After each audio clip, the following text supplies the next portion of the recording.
Student, welcome to Pratibha academy classes. मैं प्रतिभा से आज की क्लास में हम लोग पढ़ेंगे मुंशी प्रेमचंद की प्रसिद्ध कहानी पूस की रात। तो मैं पहले आप लोगों को बता देती हूँ कि हम लोग आज किन किन टॉपिक पे डिस्कशन करेंगे। तो सर्वप्रथम हम लोग ये देखेंगे कि मुंशी प्रेमचंद का जन्म कब हुआ, उनकी महत्वपूर्ण कहानियाँ कौन कौन सी हैं, उनके उपन्यास कौन कौन से हैं, जो उनके प्रसिद्ध उपन्यास हैं जो परीक्षाओं में पूछे जाते हैं, उन उपन्यासों की पृष्ठभूमि क्या है। उसके बाद पूस की एक रात कहानी का सारांश देखेंगे और एक दो विद्वानों के महत्वपूर्ण कथन देखेंगे। तो आइए हम लोग पढ़ना प्रारंभ करते हैं। जो भी स्टूडेंट्स इस वीडियो को देख रहे हैं, अगर आप लोगों को मैं जो पीडीएफ पढ़ा रही हूँ ये पीडीएफ चाहिए तो कमेंट बॉक्स में मैंने अपने टेलीग्राम चैनल का लिंक पिन कर दिया है। वहाँ से आप मेरे टेलीग्राम चैनल पर जुड़ सकते हैं। वहाँ पर आपको ये पीडीएफ और टाइम टू टाइम क्लास की अपडेट मेरी मिलती रहेगी। तो आइए हम लोग पढ़ना प्रारंभ करते हैं पूस की एक रात कहानी को। प्रेमचंद का मूल नाम था धनपत राय। काफ़ी इंपॉर्टेंट लाइन है। प्रेमचंद को नवाब राय और मुंशी प्रेमचंद के नाम से भी जाना जाता है। मुंशी प्रेमचंद ने जब उर्दू में अपना लेखन कार्य प्रारंभ किया था तब वो नवाब राय के नाम से अपना लेखन कार्य किया करते थे। ठीक है। इनका जन्म 31 जुलाई 1880 को वाराणसी के नज़दीक लम्ही नामक गांव में हुआ था। उपन्यास के क्षेत्र में इनके योगदान को देखकर बंगाल के विख्यात उपन्यासकार सरसचंद चट्टोपाध्याय ने उन्हें उपन्यास सम्राट कहकर संबोधित किया। काफ़ी इंपॉर्टेंट लाइन है कि मुंशी प्रेमचंद को उपन्यास सम्राट की उपाधि किसने प्रदान की, तो वो प्रदान की है सरसचंद चट्टोपाध्याय ने। प्रेमचंद ने हिंदी कहानी और उपन्यास की एक ऐसी परंपरा का विकास किया जिसने पूरी सदी के साहित्य का मार्गदर्शन किया। अब आगे देखेंगे। जैसा कि आप सब जानते हैं कि मुंशी प्रेमचंद के जो भी उपन्यास, कहानी, नाटक हैं उसमें मुंशी प्रेमचंद जी ने समाज में जो व्याप्त समस्याएं हैं, जिसमें वेश्यावृत्ति, दहेज प्रथा समस्या, पुनर्जागरण का चित्रण, गांधीवादी विचारधारा, कृषि जीवन की समस्या, इन सारी समस्याओं का चित्रण मुंशी प्रेमचंद की रचनाओं में हमें स्पष्ट रूप से देखने को मिलता है। अब हम लोग देखेंगे मुंशी प्रेमचंद की प्रसिद्ध कहानियाँ, और मैंने इस पीडीएफ में उन्हीं कहानियों को शामिल किया है जो परीक्षा में पूछे जाते हैं। ईदगाह, जिसको मैंने काफ़ी विस्तार पूर्वक पढ़ाया है, आप एक बार जाकर मेरे चैनल पे कहानियों से रिलेटेड जो प्लेलिस्ट है उसे ज़रूर चेक कीजिएगा।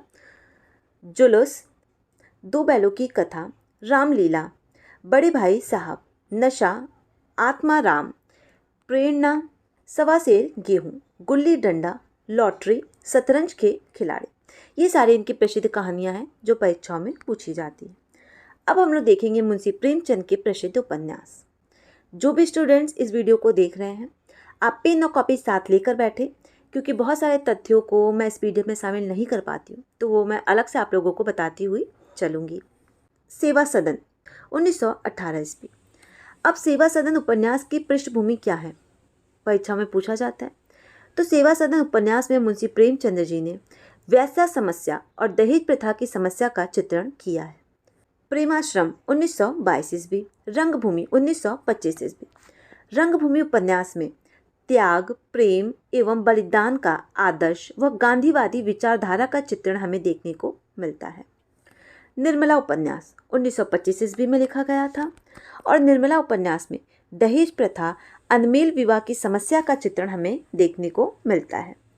कायाकल्प, जिसका प्रकाशन वर्ष है 1927 ईस्वी। इस उपन्यास में पुनर्जागरण का चित्रण हमें देखने को मिलता है। गबन, जिसका प्रकाशन वर्ष है 1928 ईस्वी। गबन उपन्यास में नारी के आभूषण प्रेम की समस्या का चित्रण मुंशी प्रेमचंद जी ने प्रस्तुत किया है। कर्मभूमि, जिसका प्रकाशन वर्ष है 1932 ईस्वी। गोदान, जिसका प्रकाशन वर्ष है 1936 ईस्वी। गोदान उपन्यास। गोदान उपन्यास मुंशी प्रेमचंद जी का एक ऐसा उपन्यास है जिसमें मुंशी प्रेमचंद जी ने कृषि जीवन में जितनी भी समस्याएं हैं उन सारी समस्याओं का बखूबी चित्रण गोदान उपन्यास में उन्होंने प्रस्तुत किया है। गोदान उपन्यास को कृषि जीवन की त्रासदी भी कहा जाता है। अब आगे हम लोग देखेंगे मुंशी प्रेमचंद के कुछ महत्वपूर्ण नाटक। पहला है संग्राम, जिसका प्रकाशन वर्ष है 1923 ईस्वी। उसके बाद है करबला, जिसका प्रकाशन वर्ष है 1924 ईस्वी। उसके बाद है प्रेम की वेदी 1933 ईस्वी।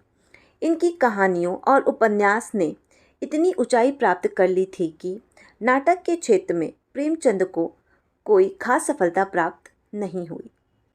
अब हम लोग देखेंगे मुंशी प्रेमचंद की भाषा शैली। प्रेमचंद की रचनाओं की भाषा हिंदी खड़ी बोली है। प्रेमचंद की भाषा सरल, सहज, बोधगम्य एवं व्यवहारिक है। मुंशी प्रेमचंद जी ने अपनी रचनाओं में मुहावरों और लोकोक्तियों का बखूबी प्रयोग किया है। आगे देखिए, जबकि भाषा शैली सरल, सहज और हृदय को छू लेने वाली है। यानी मुंशी प्रेमचंद की रचनाओं की जो भाषा है, उनकी भाषा कुछ इस प्रकार की है कि सामान्य जनता के हृदय को छू लेती है, जिससे हर साधारण पाठक भी आसानी से इनकी रचनाओं के साथ जुड़ पा रहा है। मुंशी प्रेमचंद के लेखन की सबसे बड़ी विशेषता उनकी रचनाओं के पात्र हैं, जो उनके अपने परिवेश से लिए गए थे। अब कुछ महत्वपूर्ण चीज़ें जिसे आप नोट डाउन कर लीजिए। जैसे कि मैंने आप लोगों को बताया था कि मुंशी प्रेमचंद जब उर्दू में रचनाएं करते थे तो वो नवाब राय के नाम से किया करते थे। उसके बाद इनकी काफ़ी प्रसिद्ध पत्रिका है जो कई बार परीक्षाओं में पूछी जा चुकी है। वो पत्रिका है मर्यादा पत्रिका, जिसका प्रकाशन वर्ष है 1931 ईस्वी। और ये प्रश्न बिहार एससेट की परीक्षा में पूछा जा चुका है कि मर्यादा पत्रिका किसकी है, तो वो मुंशी प्रेमचंद की है। और मर्यादा पत्रिका का प्रकाशन वर्ष क्या है, वो है 1931 ईस्वी। ठीक है, अब आगे हम लोग देखेंगे। अब आप इस लाइन को देखिए, पूस की रात की मुख्य समस्या क्या है। तो पूस की रात में किसान की दो समस्याएं मुख्य रूप से उभर कर सामने आती हैं। कर्ज में डूबा किसान, खेती का लाभकारी ना होना। ठीक है, इसी प्रकार के प्रश्न परीक्षा में पूछे जाते हैं कि पूस की एक रात कहानी की पृष्ठभूमि क्या है या फिर इस कहानी की मुख्य समस्या क्या है, तो आपको पता होना चाहिए। इस कहानी में मुंशी प्रेमचंद जी ने किसानों की दुर्दशा का चित्रण बखूबी प्रस्तुत किया है। अब हम लोग देखेंगे पूस की रात कहानी का सारांश। तो इस कहानी का सारांश पढ़ने से पहले आप इस कहानी के 2-3 मुख्य पात्र हैं, आप उसे जान लीजिए। पहला पात्र है हल्कू, जो कि एक ऐसा पात्र है जिसके पास स्वयं का ना कोई खेत है, ना ही किसी प्रकार की संपत्ति है। वो मेहनत करके अपना जीवन यापन करता है। दूसरा पात्र है मुन्नी, जो कि हल्कू की पत्नी है। तीसरा पात्र है सहाना, जो कि गांव का साहूकार है। और चौथा पात्र है जबरा, जो कि एक कुत्ता है, जो हल्कू का वफादार पालतू जानवर है, या फिर यूं कह सकते हैं आप कि वो हल्कू का मित्र भी है। ठीक है, रामविलास शर्मा का मुझे काफ़ी महत्वपूर्ण कथन याद आ रहा है। ये कथन यूजीसी नेट की परीक्षा में पूछा जा चुका है। तो ये कथन कुछ इस प्रकार है, उनकी काफ़ी कहानियाँ ऐसी हैं जिसमें ग्रामीण कथाओं का रस और उनकी शैली अपनाई गई है। आमतौर से उनकी कहानियों में जो एक ठेठपन है, पाठक के हृदय में अपनी बात को सीधे उतार देने की जो ताकत है, उन्होंने हिंदुस्तान के अक्षय ग्रामीण कथा भंडार से सीखी है। तो आइए हम लोग कहानी का सारांश पढ़ना प्रारंभ करते हैं। पूस की रात सुविख्यात कहानीकार मुंशी प्रेमचंद द्वारा रचित लगभग 350 कहानियों में से एक श्रेष्ठ कहानी है। यह कहानी एक यथार्थवादी कहानी है। पूस की रात कहानी पर यथार्थवादिता का प्रभाव पड़ा है, तो आप इसे ध्यान रखिएगा। प्रस्तुत कहानी में किसानों की दयनीय और चिंतनीय स्थिति का बड़ा ही मार्मिक सजीव यथार्थ चित्रण मुंशी प्रेमचंद जी ने अपनी इस रचना में अंकित किया है। यह दिसंबर जनवरी मास की ठंडी रात में नंगे बदन किसान और उसके साथ हू हू करते कुत्ते की दर्द भरी दास्तां है।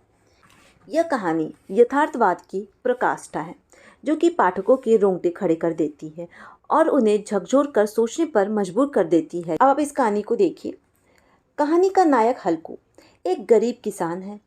वह लेनदार सहना का 3 रुपए का कर्जदार है। उसने वर्षों भर परिश्रम करके सर्दी में एक कंबल खरीदने के लिए 3 रुपए इकट्ठा किया था। लेनदार सहना उस पर रुपए वापस करने का दबाव बना रहा है।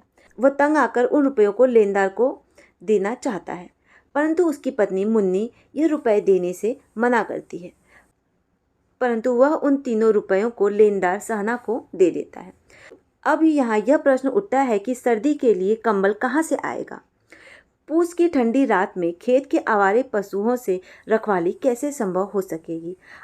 अंततः हल्कू पूस की अंधेरी एवं कड़कड़ाती ठंडी रात में गाढ़े की फटी पुरानी चादर ओढ़कर ही खेत की रखवाली करने का निश्चय करता है। पूस की अंधेरी ठंडी रात में हल्कू अपने खेत के किनारे रुख के पत्तों की एक उत्तरी सी बनाकर उसके नीचे बांस का एक खटोला डाले हुए अपनी मैली फटी पुरानी चादर ओढ़े सर्दी से काँप रहा था। खाट के नीचे उसका एकमात्र साथी जबरा कुत्ता पेट में मुंह डाले सर्दी से कू कर रहा था। अत्यधिक ठंड के कारण दोनों में से एक को भी नींद नहीं आ रही थी। हल्कू ने कुत्ते को अपने बदन से सटा लिया और उसे पुचकारते हुए कहने लगा कि आगे से मेरे साथ नहीं जाना। वह अपनी गरीबी की व्यवस्था का बखान कुत्ते से करता है। रात बढ़ने के साथ साथ जब ठंड और बढ़ी तो ठंडी से तंग आकर हल्कू उठा और गड्ढे से आग निकालकर चिलम भरकर पीने लगा। कुत्ता भी उठ बैठा। चिलम पी के हल्कू सोने का इरादा लेकर लेट गया, परंतु ठंड ने उसे सोने नहीं दिया और वह केवल करवटें बदलता रहा। वह फिर उठा और उसने कुत्ते को अपनी गोद में बिठा लिया। कुत्ते के दुर्गंधमय शरीर से उसे कुछ गर्मी का एहसास हुआ। अचानक किसी जानवर की गंध पाकर जबरा गोद से उछल पड़ा। चारों तरफ दौड़ दौड़कर भौंकता ही रहा। इसी बीच 1 घंटा व्यतीत हो गया। ठंडी हवा जोर जोर से चल रही थी। हल्कू का लहू जमने लगा। अभी आधी रात बाकी थी। हल्कू सोचा कि बगीचे से आम की पत्तियां एकत्र करके आग जलाई जाए ताकि सर्दी से बचा जा सके। बगीचे में खूब अंधेरा छाया हुआ था और अंधेरे में निर्दयी हवाएं पत्तियों को रौंद रही थी। वृक्षों से ओस की बूंद टप टप नीचे टपक रही थी। जबरा के साथ हल्कू ने पत्तियों को एकत्र किया और अरहर की डालियां तोड़कर आग जलाई। अंधेरे में आग की लपटें तैरने लगी। हल्कू अलाय के सामने बैठा आग की तपन महसूस कर रहा था। कुछ देर बाद ही उसने चादर उतार कर बगल में दबा ली और दोनों पैर फैला लिया। ठंड की असीम शक्ति पर विजय प्राप्त कर वह विजय गर्व को अपने हृदय में छुपा ना सका। उसने अपने कुत्ते को उकसाया तो उसने भी लपटों पर में छलांग लगा। थोड़ी देर में पत्तियां जल गई। अलाव ठंडा होने लगा। अंधेरा और ठंड दोनों वापस लौट आया। सर्दी ने अपना हमला कर दिया।